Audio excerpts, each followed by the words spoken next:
생명의 말씀을 듣습니다. 하나님, 우리의 마음과 생각을 기경하여 주셔서 굳은 마음을 제하시고 선포되는 말씀 가운데 어린아이와 같이 그 말씀을 순전히 받고 그 말씀을 따라 우리의 삶을 세워갈 수 있도록 인도하여 주시옵소서. 그래서 예수의 이름으로 말하지도 말고 가르치지도 말라고 하는 이 세대 속에서 우리가 낙심하고 좌절하지 않고 담대하게 부활의 증인으로 설 수 있는 은혜를 누리게 도와 주옵소서. 예수님의 이름으로 기도드립니다. 아멘. 한때 미국의 텍사스주에 주님의 이름으로 잘 성장하던 한 교회에 놀라운 일이 벌어졌습니다. 그 교회 앞마당에서 어느 날 유전이 발견되었던 겁니다. 그런데 개발해 봐야 별 생산성이 없는 그저 그런 유전이 아니고 엄청난 재산 가치가 있는 유전이 발견된 겁니다. 한마디로 교회가 로또 복권에 당첨된 겁니다. 아직 흥분하시면 안 됩니다. 이게 놀라운 일이 아니기 때문에. 그래서 이것을 어떻게 처분할지를 놓고 교인들이 총회를 열고 토론이 시작되었습니다. 토론의 가장 중요한 질문이 뭐였냐면, 과연 유전은 누구의 것인가 였습니다. 긴 회의 끝에 그 질문에 대한 결론이 뭐였냐면, 유전이 발견되기까지 교회에 등록한 교인들의 공동재산이라는 결정이었습니다.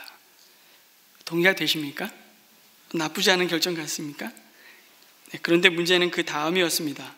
그런 결정을 내리고 난 다음에 교회는 기존 교인들의 재산을 보호하기 위해서 더 이상 새 교우를 받지 않았습니다. 왜요? 교인 1인당 돌아갈 유전 배당금이 줄어드는 것을 막기 위해서였습니다. 참으로 놀랍고 기막힌 일이 벌어진 겁니다. 그 결과 그 교회는 복음의 능력을 잃어버렸고요, 그들의 신앙생활은 불행해졌습니다. 그들의 문제가 뭐였을까요? 문제가 있어 보이긴 하는데 정확하게 그들의 문제가 뭐였을까요? 그들의 질문이 틀렸다는 겁니다. 과연 유전은 누구의 것인가? 이건 잘못된 질문이었습니다.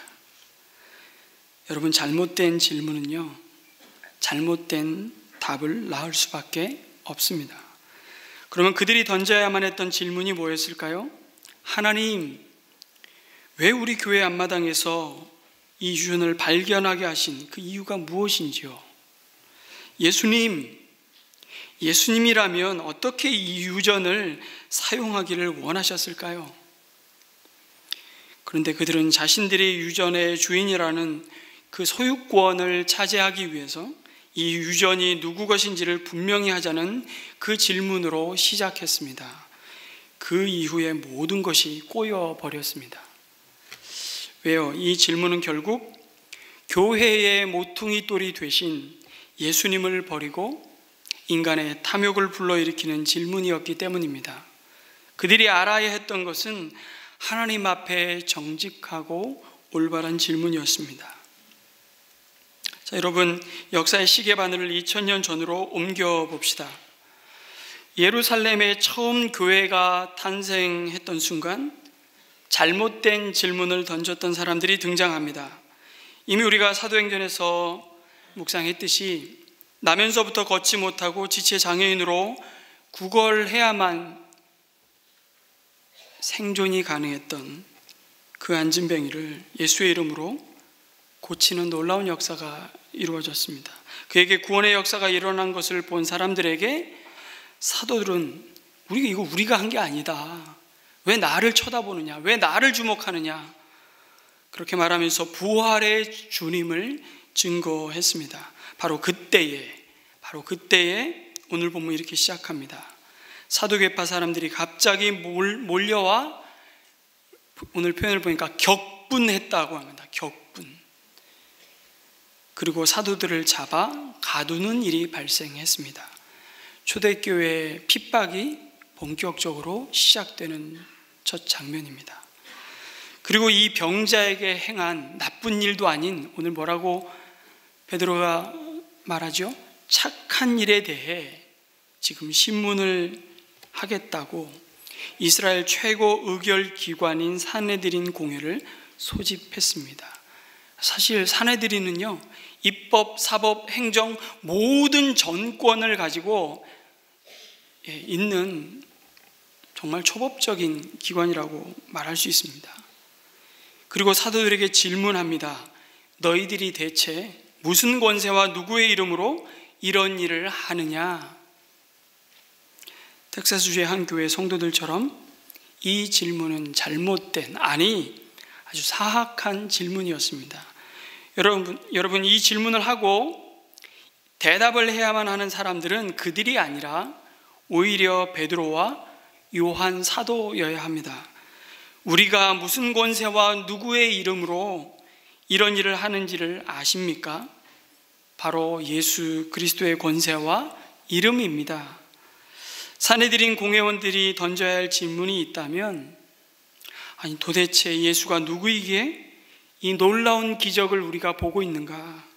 그 이름의 능력이 무엇이기에 우리가 다 익히 아는 이 실패하고 버려진 인생을 이렇게 소생시킬 수 있는가?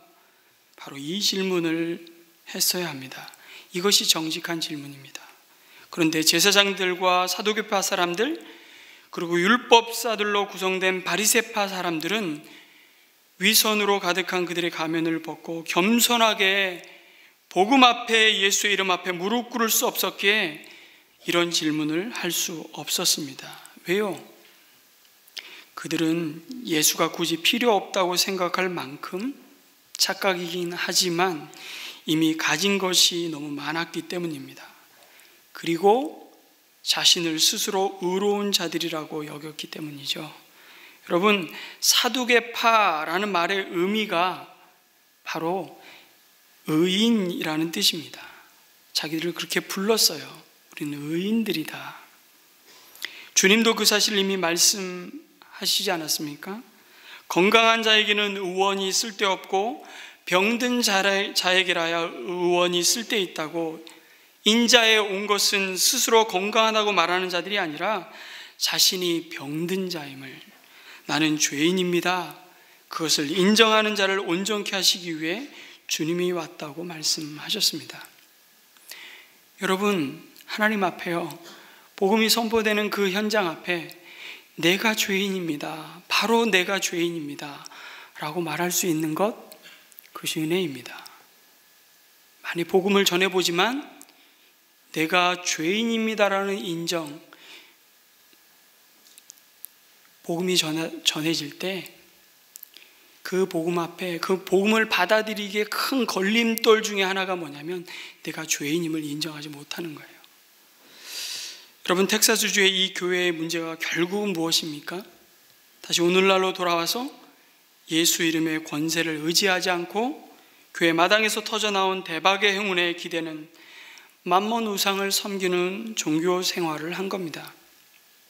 그들은 예수 이름의 권세가 억만금보다 더 크고 영원한 자산이요 권세인 줄을 몰랐습니다. 아니, 믿지 않았던 겁니다.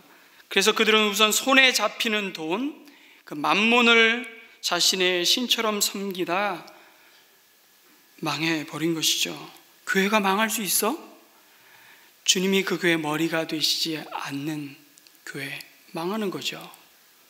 그와 동일한 길을 가고 있는 사람들이 오늘 말씀에 등장하는 바로 솔로몬 행각에서 부활의 주님을 증거하던 사도들에게 몰려와서 격분하면서 그들을 붙잡아 가두어 버린 사람들이었다라고 말합니다. 사실 그들은 사도들에게 질문을 한 것이 아닙니다. 질문의 형식을 빌린 협박이었습니다. 너희들은 결코 넘어가지 말아야 할 선을 이미 넘었다, 그렇게 경고하면서 너희의 스승인 예수가 어떻게 저주스럽고 비참한 죽음으로 최후를 맞았는지 너희들 잘 생각해봐. 너희들은 무사할 것 같냐?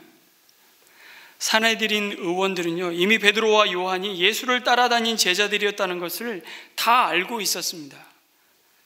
몇십 년, 몇 년 전이 아니라 불과 몇 주 전의 일입니다. 그것을 어떻게 잊을 수 있겠습니까? 아마 사내들인 의원들은 가소롭기 그지없다는 표정으로 베드로와 요한을 바라봤을 겁니다. 그런데 이게 웬일입니까? 그들의 신문 앞에 베드로와 요한은 조금의 두려움이나 위축됨이 없이 오히려 정면으로 이렇게 선포합니다. 이게 진짜 협박이에요. 하나님이 그들의 입을 통해서 그들에게 너 까불지 마. 뭐라고요? 당신들이 십자가에 못 박아 죽인 예수를 하나님이 살리셨다고 말합니다. 여러분, 지금 누가 누구에게 신문을 당하고 있는지 모르겠습니다.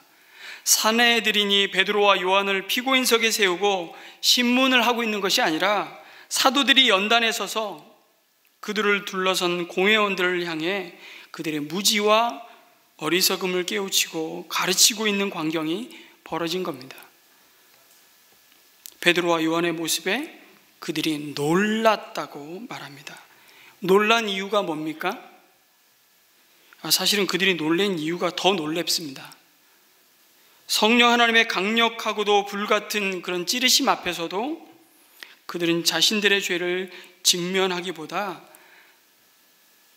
그 말씀을 선포하고 있는 사도들의 출신과 그들의 신분을 논하면서 비아냥되는 식으로 말합니다. 뭐라고요? 저들이 본래 배운 것이 없고 보잘것없는 사람들이 어떻게 이런 말을 할 수 있는지 그래서 놀랐다는 거예요.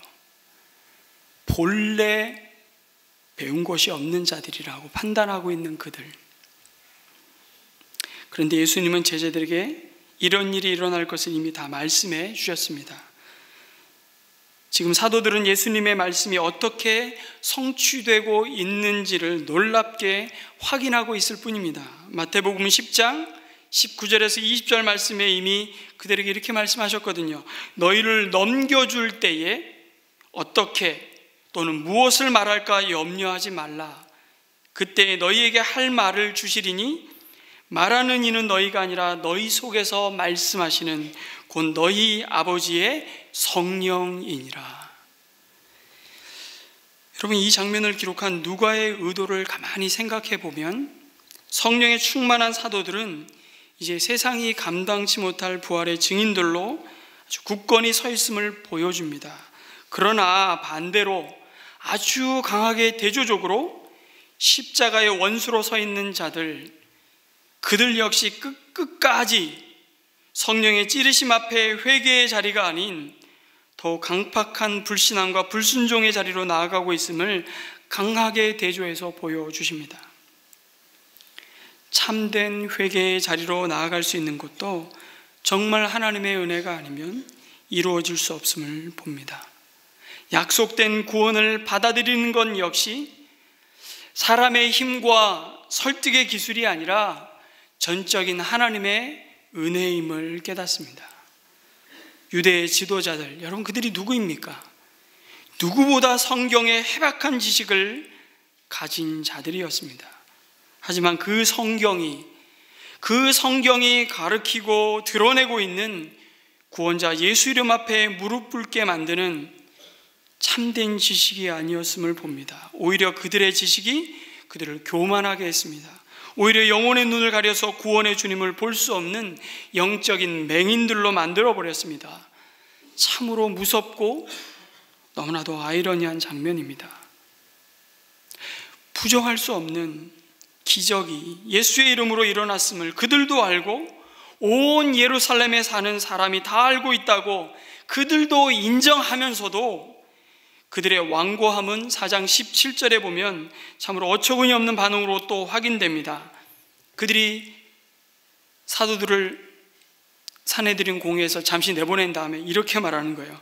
다만 이 소문이 사람들에게 더 퍼지지 못하게 앞으로는 이 이름으로 아무에게도 말하지 말라고 그들에게 엄중히 경고합시다.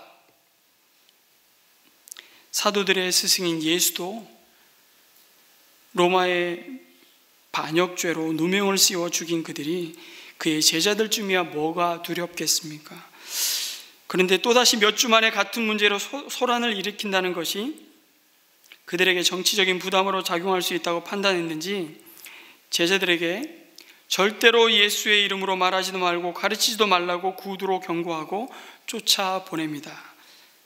19절에 그때에 이렇게 말합니다. 그때에 베드로와 요한은 대답합니다. 이 상황이면 어떻게 여러분 반응하시겠습니까? 서슬퍼런 생사여탈권을 쥐고 있는 그 재판관들 앞에, 사내들인 공회원들의 명령 앞에 네, 알겠습니다 하고 얼른 그 자리를 일단 피하고 싶을 만도 한데, 사도들은 이렇게 말합니다.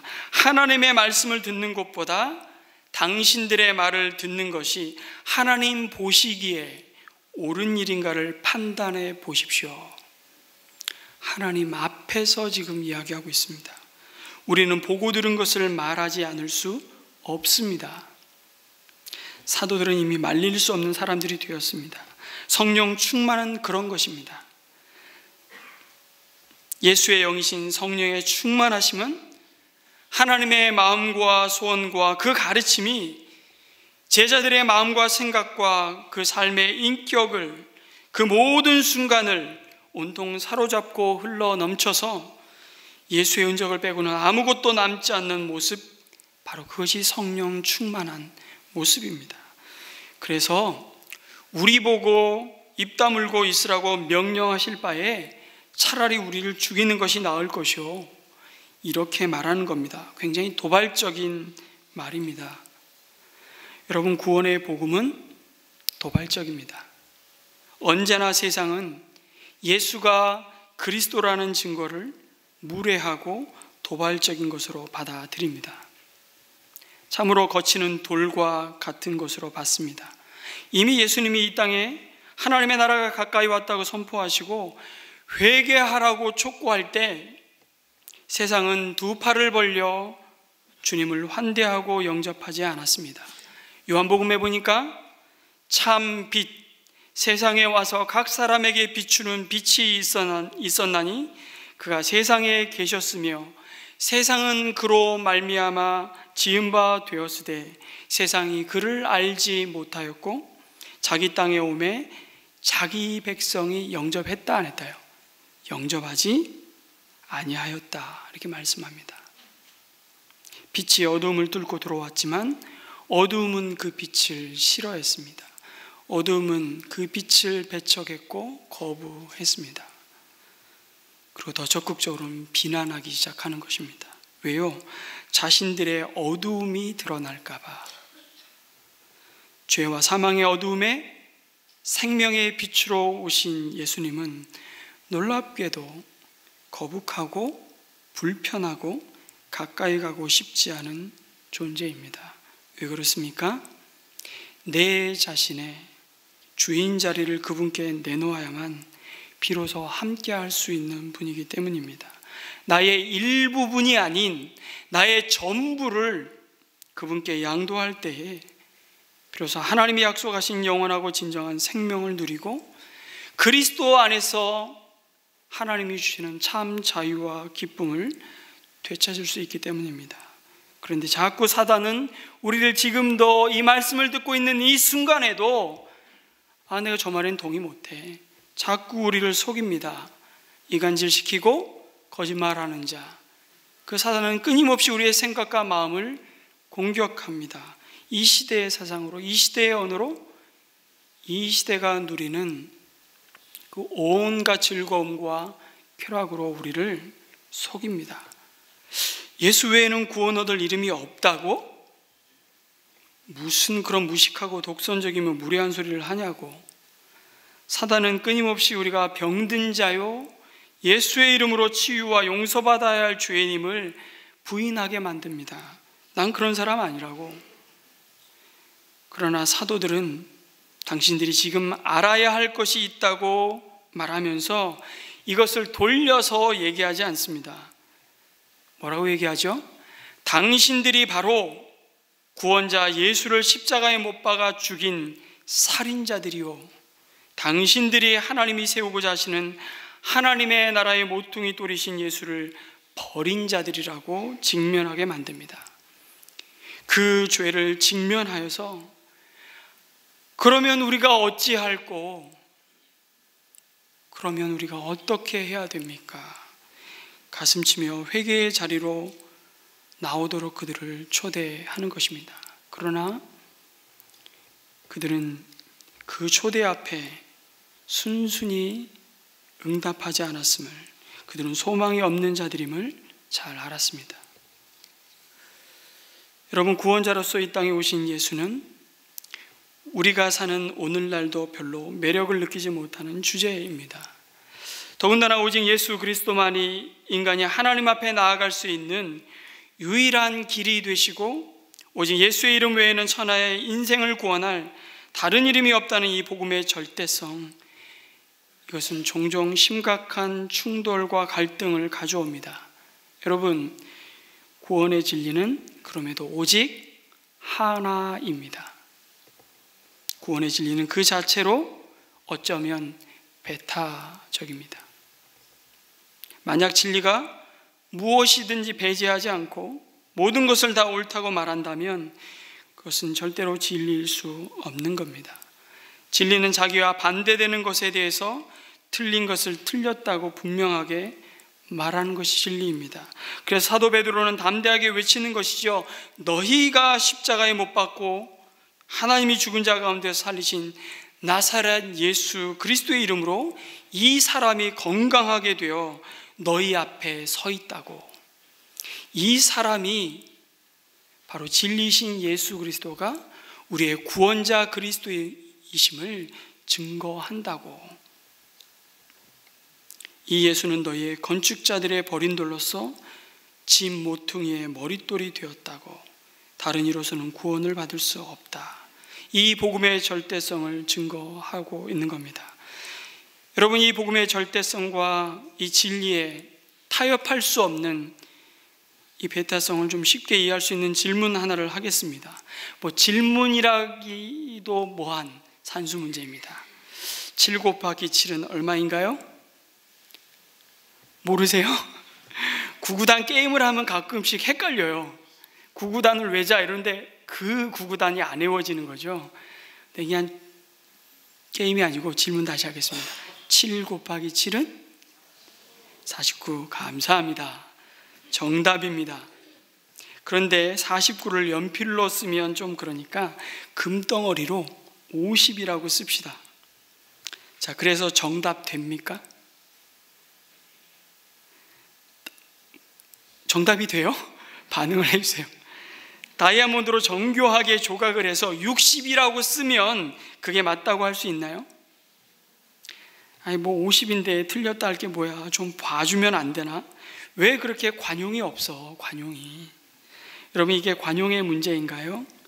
여러분, 관용이 뭔지를 잘 우리는 분별해야만 됩니다. 관용은 이런 거예요. 제가 누군가에게 10만 원을 빌려줬습니다. 그 사람이 저에게 갚아야 돼요. 근데 그 사람의 형편이 너무 어렵고 안타까워서 천천히 갚아. 아니 10만 원 다 갚을 것도 필요 없어. 그냥 너 형편이 있는 대로 갚아. 5만 원만 갚아도 돼. 그렇게 헤아려 주는 게 그게 관용입니다. 그러나 7 곱하기 7은 49인데 60을 맞다고 하면 그건 관용이 아닙니다. 틀린 걸 맞았다고 하니까 관용이 아니라 잘못이죠. 정답을 모를 때는 50도 괜찮고 60도 봐줄 수 있습니다. 그러나 정답이 49라는 것을 알면 그 외의 것은 다 틀린 것입니다. 이것은 관용의 문제가 아니라 이것은 진리의 문제입니다. 정답을 알고 있느냐 없느냐의 문제인 겁니다. 물론 여러분이 머릿속으로 생각하는 많은 종교들을 한번 떠올려 보십시오. 모든 종교 속에서도 진리의 조각, 진리의 일부는 있습니다. 죄로 말미암아 우리의 하나님의 형상으로 지음받은 우리가 그 하나님의 형상이 심각하게 훼손되었지만 그 흔적이 남아있어서 우리는 여전히 종교 안에 나름대로의 인격의 수양이나 마음의 평화를 얻는 방법에 이 종교를 유익하게 붙들 수 있습니다. 선행을 격려하고요, 많은 종교들이 인류 평화에 기여할 수 있습니다. 그러나 그것은 성경이 말하는 온전한 구원은 아닙니다. 중요한 것은 사람들이 무엇을 좋아하느냐, 그런 문제가 아닌 겁니다. 왜냐하면 구원의 길이 사람에게 있지 않기 때문입니다. 구원하시는 분은 내가 아닙니다. 내가 맞다고 하면 뭐 하겠습니까? 하나님이 틀리다고 하면 틀린 겁니다. 하나님이 우리를 구원하십니다. 그런데 하나님은 자기 멋대로 구원하지 않으십니다. 구원받는 방법을 제시하셨죠. 그 길이 예수 그리스도를 통한 구원의 길이라고, 하나님이 이 길로 오라고 말씀하십니다. 그럴 때 나를 만날 것이고 너희가 구원을 얻게 될 것이라 약속하십니다. 그 구원의 제시는요, 편협이 아니라 독선이 아니라 은혜의 길인 것입니다. 이 오라는 길을 거부하고 다른 길로 열심히 달려가면서 구원이 없다고 말하는 것은 잘못된 것입니다. 예수님 외에는 구원이 없습니다. 왜냐하면 다른 이름을 준 적이 없다고 하나님 말씀하시잖아요. 왜 예수만이 가능한가? 그분이 이 땅에 오신 하나님이시기 때문입니다. 하나님이심과 동시에 완전한 사람이시기에 우리 죄를 대신 담당하실 수 있는 유일한 분이기 때문에 그렇습니다. 여러분, 우리가 알아야 할 것이 무엇입니까? 반드시 알아야 할 것이 무엇입니까? 바로 오직 예수 그리스도만이 우리 인생의 머릿돌이 되신다는 사실입니다. 카일 아이들먼 목사가 쓴 팬인가 제자인가라는 책을 여기 읽어보신 분이 더러 많이 계실 겁니다. 제가 미국에 연구전을 하는 동안 이분 교회를 찾아가서 이분을 직접 뵙지는 못했는데 탐방도 하고, 이분이 굉장히 젊은 청년 사역에 굉장한 하나님의 깊은 은혜를 주신 그런 사역자인데요. 남침내 교단이 미국에서 가장 큰 교단입니다.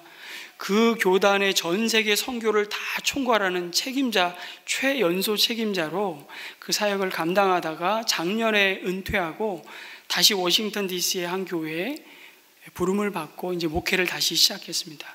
여전히 저보다 나이가 어립니다. 제가 알기로는. 참 귀한 분인데요, 이분의 책을 보다가 이 목사님이 만났던 예수님의 제자가 아닌 팬으로 살아가는 한 사람을 소개합니다. 이 목사님이 어느 교회에 초빙을 받아서 말씀을 전했습니다. 집회 후에 한 남자가 찾아와서 자기 딸이 지금 신앙이 전혀 없는 남자와 결혼하겠다고 지금 쪼르고 있는데 그것이 너무 걱정이 된다고 상담을 해온 것이에요. 그러면서 목사님이 한번 자신의 사윗감을 만나주실 수 있냐고 부탁을 하는 것이었습니다. 참 굉장히 난처한 부탁이긴 틀림없어요. 일면식도 없는 남자에게 갑자기 그런 부탁을 받으니까 그 만나달라고. 그래도 이분이 젊은이들과 그래도 소통을 잘하는 사역을 하고 있던 분이라 그 젊은이 핸드폰 번호를 받아서 호텔로 돌아와서 용기를 갖고 전화를 걸었습니다. 자신의 신분을 밝히고 내가 내일 비행기를 타기 전에 잠시 만나 점심 식사를 나누고 싶다고 제안했습니다. 그냥 던져본 거예요, 그야말로. 이제 그런데 뜻밖에도 그가 이 목사님의 초대를 받아들였습니다. 그래서 목사와 무신론자의 점심 식사가 이제 이루어진 겁니다. 정말 어색하기만 할 것 같았는데 의외로 이분이 이렇게 만나자마자 정말 죽이 잘 맞았다는 거예요. 너무 말이 잘 통하고 이 친구의 마음이 확 열린 거죠. 몇 시간이나 이런저런 이야기를 나누다가 그의 사연을 다 듣고 난 다음에 복음을 전했습니다. 베드로와 요한의 입을 통해서 선포된 그 복음. 근데 알고 보니까 그는 복음에 관해 거의 들은 적이 없었습니다. 미국 사회에서 그러기 쉽지 않거든요. 점심 식사를 마치고 함께 기도한 뒤에 그가 회개하고 예수님을 하나님의 아들로 고백했습니다. 목사님이 그에게 핸드폰 번호를 알려준 뒤에 그 지역에 아는 목사를 소개시켜 주었습니다. 참 적시에 우리의 발걸음을 이렇게 놀랍게 교차시키신 하나님의 섭리가 너무나 놀랍다, 이런 고백을 하면서 그 뒤로 한 6개월이 지난 뒤에 자기가 소개시켜 주었던 목사를 통해서 청년의 믿음이 쑥쑥 자라고 있다는 소식을 들었습니다. 너무 감사하고, 그리고 나서 또 그 뒤로 1년이 넘게 그의 소식을 듣지 못했는데 어느 날 갑자기 핸드폰이 울려서 받아보니까 그 청년이었습니다. 그러면서 너무 반가운 목소리로 8개월째 행복한 결혼 생활을 이어가고 있다고 이렇게 말하는 거예요. 그런데 그의 고민이 그 다음에 따라온 거예요. 요즘 목사님, 제 고민이 하나 생겼습니다. 요즘 장인과 너무 자주 부딪혀서 너무 불편하고 걱정이라고 했습니다. 장인은 자꾸만 그에게 믿음의 속도를 늦추라고 권한다는 겁니다. 장인은 사위가 빨리 돈을 모아 집을 살 생각은 하지 않고 11조부터 내는 것이 못마땅했던 겁니다. 주일에 교회에 나가기 위해 일을 쉬는 것도 마음에 들지 않았습니다. 그러면서 아직 신앙이 어린 사위에게 하는 말이, 자네 교회에 다니는 건 좋지만 광신은 예수님의 뜻이 아니라네. 다시 말하자면 이겁니다. 예수님을 따르는 건 좋지만, 아니 믿는 건 좋지만 십자가는 그만 내려놓는 게 어때? 그렇게 말한 거죠. 문제는 사위가 아니라 사위에게 그 목사님을 소개해서 복음을 듣게 한 장인이었어요. 장인. 아이러니하죠. 모퉁이의 머릿돌을 버린,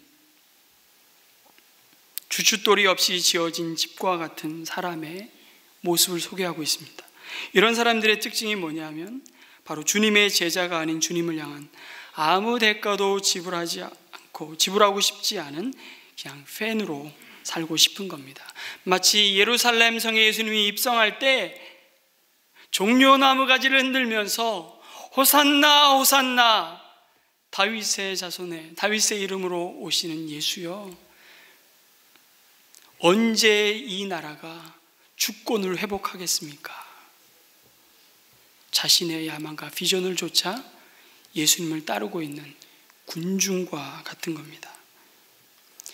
팬은 단순한 열광을 진정한 헌신으로 착각합니다. 예수님에 관한 지식을 깊은 그분과의 친밀함으로 오해하면서 모든 것을 자기 중심적으로 생각합니다. 교회 와서도 끊임없이 교회는 나에게 무엇을 해줄 것인가를 기대하고만 있는 구경꾼 혹은 소비자로 끝까지 남아있는 사람들이죠. 2000년 전 사도들에 의해 증거된 부활의 복음, 생명의 복음 듣기를 싫어하는 사람들의 모습입니다. 2000년이 지난 바로 오늘 이 땅에서도 같은 일은 여전히 반복되고 있습니다. 하나님이 보내주신 모퉁이의 머릿돌이신 예수님을 버리고 우리의 코끝에서 호흡이 멈추는 순간 결코 우리를 책임져 주지 못할 세상의 것들을 모퉁이의 머릿돌 삼아 헛되고 헛된 자신의 바벨탑을 쌓고 있는 건축자들이 너무 많다는 것입니다. 주님은 말씀하셨어요. 넓은 길로 가는 자가 많다. 여러분은 무엇이 우리 삶의 진정한 머릿돌이라고 생각하시나요? 여전히 그것은 그래도 돈이지, 그렇게 생각하고 살지 않습니까? 아니면 날아가는 새도 떨어뜨린다는 권력입니까? 내가 권력이 없으면 인맥이라도 있어야 성공한다고 믿기에 오늘도 주를 놓기 위해 열심히 찾아다니십니까? 물론 우리는 아나무인으로 다른 사람의 도움 따위는 필요 없다고 무시하고 살자는 얘기를 하는 것이 아닙니다. 태생이 영 흙수저라서 스펙이라도 좋아야 내 인생이 무너지지 않을 거라 믿고 살아가십니까? 여러분, 예수님 외에 다른 것에 올려놓은 모든 것은 영원할 수 없다고, 언젠가는 무너진다고 말씀하십니다. 그러나 부활하신 예수님 위에 세워진 집, 그 인생은 무너지지 않는다. 수치를 당하지 않으며 영원하리라 약속하십니다. 한때 라디오에 이런 광고가 나왔습니다. 여러분은 1억을 물려주었는데 100억을 만드는 자녀로 기르고 싶으십니까? 아니면 100억을 물려주었는데 1억을 남기는 자녀로 기르고 싶으십니까? 모두가 전자를 원하죠. 그리고 그것은 이 시대가 추구하는 당연한 상식이고 축복이라고 여깁니다. 그러나 다시 한번 생각해 봅시다. 우리는 1억을 가지고 100억을 만들기까지의 과정은 아무도 묻지도 생각하지도 않습니다. 다 생략하는 거죠. 1억의 종잣돈이 100억이 되었다는 이 결과만이 중요하다고 말합니다. 그런데 100억을 만들기 위해 우리 자녀가 수많은 사람들의 눈을 피눈물 나게 한다면 그것은 복받은 자녀가 아니라 부모를 욕되게 하는 자녀일 겁니다. 만약 100억을 물려주었는데 그것이 자기 것이 아니라 하나님이 나에게 잠시 맡겨주신 것이라는 청지기의식을 가지고 주님이 원하시는 일에 다 써서 없앴다면 그 자녀는 낭비하고 허랑방탕한 소비적인 삶을 산 것이 아니라 정말 멋지게 산 삶일 것입니다. 왜냐하면 하나님이 우리를 얻기 위해 자신의 전부를 내어주신 탕부 하나님이시기 때문에 그렇습니다. 이건 책 제목이기도 해요. 탕부. 팀 켈러 목사님이 쓴 탕부 하나님이라는 책이 있거든요. 하나님 다 낭비하셨다는 거예요. 거룩한 낭비. 탕자 아들을 되찾기 위해 자신의 값진 모든 것을 아낌없이 주신 탕부 하나님 말입니다. 여러분, 예수님을 진정 인생의 머릿돌로 삼고 그분이 걸어가신 길을 그대로 뒤쫓아가고자 발부둥 쳤던, 몸부림쳤던 구름같이 둘러싼 허다한 믿음의 증인들이 얼마든지 있습니다. 참 너무나 많고요. 그 중에 오늘 마지막으로 윌리엄 보든이라는 사람의 삶을 나누고 싶습니다. 윌리엄 보든이라는 이 사람의 이름을 여기 우리 중에 들어본 사람이 얼마나 계실지 모르겠습니다. 거의 못 들어보셨을 거예요. 어쩌면 무명의 그리스도인이라고도 말할 수 있겠죠. 이분이 1887년 오늘날로 따지면 수십억 달러 가치에 달하는 낙농회사의 상속자로 태어났습니다. 명문대 졸업생이었고요. 예일대학과 프린스턴 대학원에서 학위를 취득했습니다. 하지만 그것이 그의 인생의 모퉁이돌이 아니었어요. 그는 자신이 그리스도의 제자로 기억되기를 원했습니다. 윌리엄이 고등학교를 졸업하자 그의 부모는 그에게 세계 여행을 권했습니다. 세계를 다니면서 너의 견문을 넓혀라. 그런데 그는 유럽과 아시아, 중동을 여행하던 중에 그는 복음이 닿지 않는 곳으로 찾아가라는 하나님의 부르심을 받았습니다. 복음의 소식을 듣지 못한 사람들의 그 핍절함과 그 고통을 보았던 것이죠. 그래서 그는 예수님을 위한 선교의 삶을 바치겠다는 편지를 부모에게 보냈습니다. 여행하며. 그러고 나서 자신의 성경책에 문장 하나를 썼습니다. 2단어로 되어 있는 남김없이, no reserves, 남김없이. 윌리엄은 그 후에 예수님을 따르면서 온전한 헌신이 필요하다는 사실을 더 강하게 알게 됩니다. 아버지의 강권으로 예일대학에 들어간 첫 해에 오직 주님만을 사랑하기로 결심했고요. 한 친구와 함께 아침마다 성경을 읽고 기도하는 모임을 시작했습니다. 그때부터 아침에 눈만 뜨면 예일대학 내에 성경 읽기와 기도 모임이 하나씩 생겨났습니다. 윌리엄이 4학년이 되자 그런 모임이, 놀라셔야 됩니다, 1000개가 만들어졌습니다. 10개도 아니고 100개도 아닌 1000개. 마치 사도 베드로와 요한이 복음을 전할 때 예루살렘 남자 5,000명이 회심하는 사건 같이, 여러분, 예루살렘 성의 그 주변에 그때 당시에 인구가 한 3만 정도로 추정합니다. 3만의 인구 가운데 5,000명이 단회적인 놀라운 하나님의 구원의 은혜를 경험하는 것이죠. 동일한 사건이 그 캠퍼스에서 일어났던 것이죠. 그리고는 그는 뉴헤이븐 거리를 방어하는 노숙자들을 돕기 시작했고요. 알코올을 비롯한 중독자들의 갱생을 돕는 예일 호프 미션이라는 단체도 세웠습니다. 여기까지 들어보면 그 인생 굉장히 길게 산 것 같아요. 야, 한 7, 80년 산 것 같아요. 근데 졸업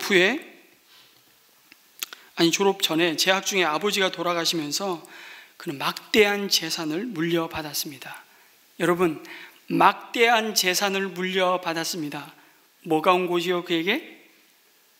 모퉁이 돌 삼고 싶은 엄청난 유혹과 시험이 찾아온 거예요.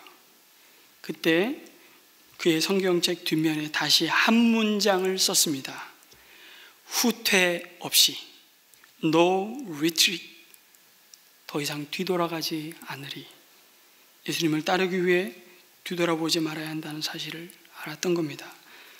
그는 세계 선교로 부르시는 주님의 음성을 듣고 중국 간수성의 복음을 전하기로 마음을 먹었는데, 하지만 중국으로 돌아가기에 앞서 아랍어를 배우고 이슬람 지역 선교를 준비하기 위해 먼저 이집트로 건너갔습니다. 그런데 그곳에서 그만 척수막염에 걸리고 말았습니다. 그리고 한 달 뒤 25의 안타까운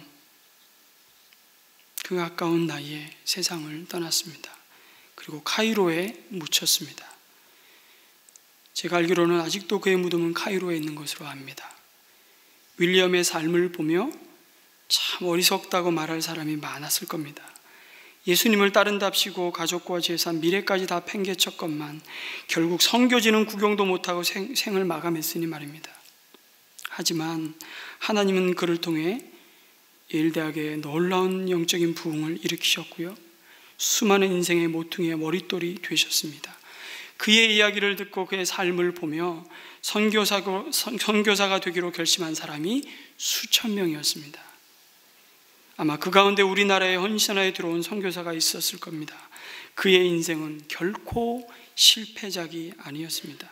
그가 붙들었던 십자가는 더 이상 죄책감과 수치 그리고 고난의 십자가가 아니라 은혜와 치유와 죽음을 이기신 생명의 십자가였던 것입니다.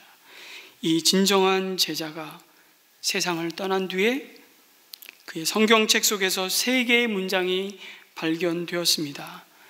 2문장은 말씀드렸습니다. 남김없이, 후퇴 없이, 마지막은 후회 없이, no regret, 후회 없이. 예수님을 머릿돌로 삼은 그는 영원토록 그리스도의 제자로 기억될 것입니다. 이 글을 읽으면서 어쩜 이렇게 배영규 목사님하고 너무 닮았을까? 팬이 아닌 그리스도의 제자로 달려가는 삶에 공통점이 있더라고요. 자기가 순교자가 되겠다고 해서 순교한 사람이 없어요. 그 일상이 하나님 앞에 순교자적인 삶을 살았던 사람들이었고, 배영규 목사님의 마지막 청년들에게 남긴 문구가 생각이 납니다. 진정한 헌신은 나의 마지막을 드리는 것이다.